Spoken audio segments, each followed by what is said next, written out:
एक बार पार्वती माता भगवान शिव शंकर के साथ पद यात्रा पर विश्व भ्रमण के लिए निकली। विश्व में अनेकों स्थान घूमने के बाद पार्वती माता थक गईं और भगवान शिव से थोड़ी देर विश्राम करने को कहा। भगवान शिव ने विश्राम करने के लिए हामी भरी और दोनों एक पीपल के पेड़ के नीचे बैठ गए।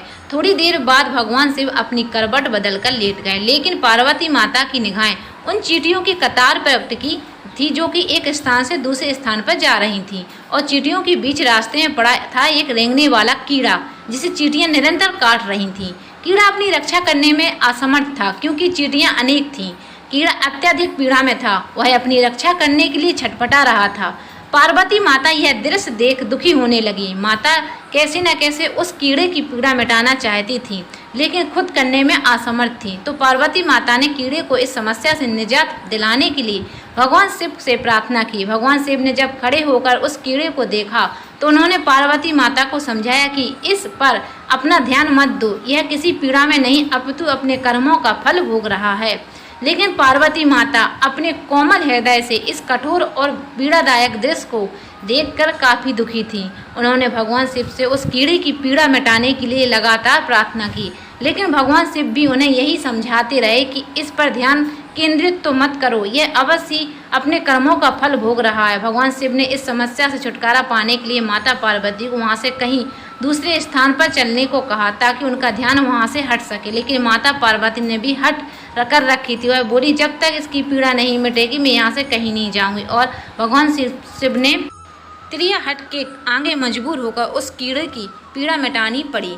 भगवान शिव बोले, पार्वती ठीक है, मैं इसका कष्ट मिटा रहा हूँ, अगर बाद में यह कुछ गड़बड़ करे तो तुम मुझे दोष मत देना।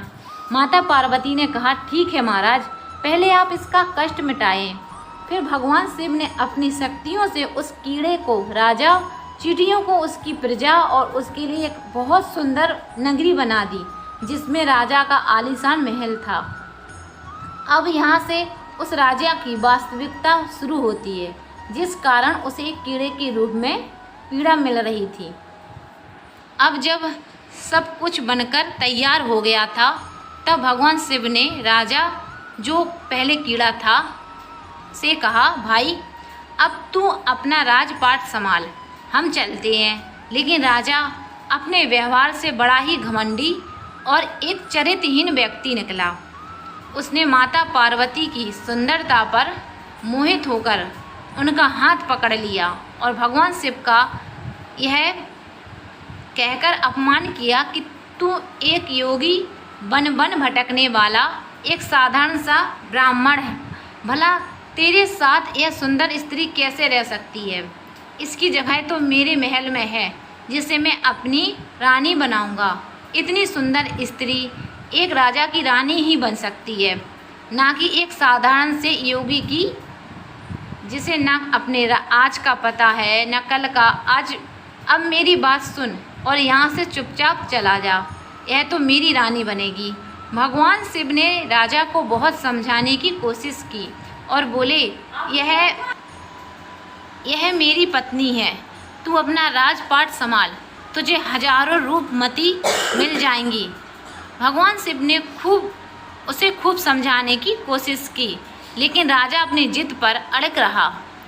तो भगवान शिव ने कहा, ठीक है राजा, तुम इसे अपनी रानी बना लो, मैं चलता हूँ।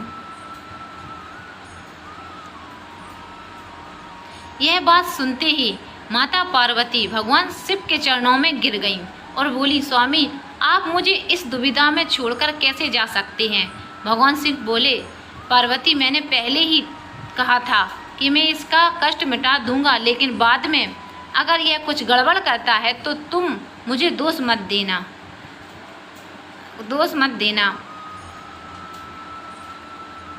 माता पार्वती, हे नाथ मुझे क्षमा करें जो मैं कर्म सिद्धांत को नहीं पहचान सकी।